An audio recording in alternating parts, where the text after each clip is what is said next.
There was a sage in northern part of Karnataka. Karnataka के उत्तरी भाग में एक ऋषि हुआ करते थे जिन्हें आज वीर शैव समुदाय के आधार स्तंभों में से एक माना जाता है। उनका नाम अल्लमा प्रभु था। एक योगी अल्लमा की तलाश में आए क्योंकि उन्होंने अल्लमा के बहुत चर्चे सुने थे। वो उनके साथ मुकाबला करना चाहते थे। ये योगी जो उनसे मिलने आए, उनकी उम्र लगभग 200 साल थी।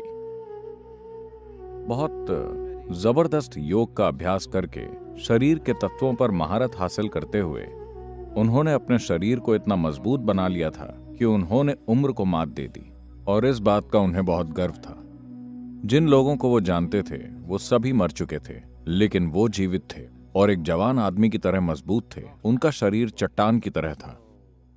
तो वो अल्लमा के पास आए। वो एक नदी के किनारे पर मिले और उन्होंने अल्लमा से कहा, देखो, मैं ही असली योगी हूं। अगर तुम मेरी परीक्षा लेना चाहते हो You take your sword. तो अपनी तलवार लेकर मेरे सिर पर मारो और देखो क्या होता है। अल्लमा ने कहा, ठीक है, और अपनी तलवार ली और उनके सिर पर दे मारी। तलवार ऐसे वापस उछली जैसे किसी चट्टान से टकराई हो। तो योगी ने कहा, यही मेरी ताकत है।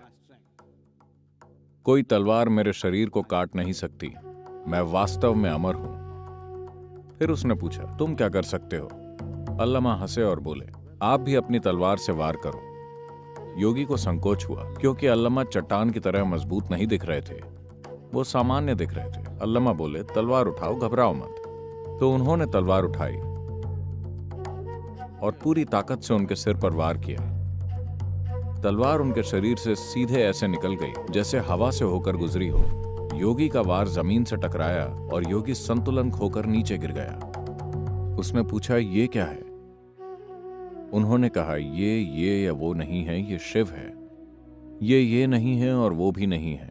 If it is this or that. अगर ये हो या फिर वो हो तो इसमें कुछ गुण होंगे। ना तो ये है और ना ही ये वो है। ये शिव है, ये वो है जो है ही नहीं।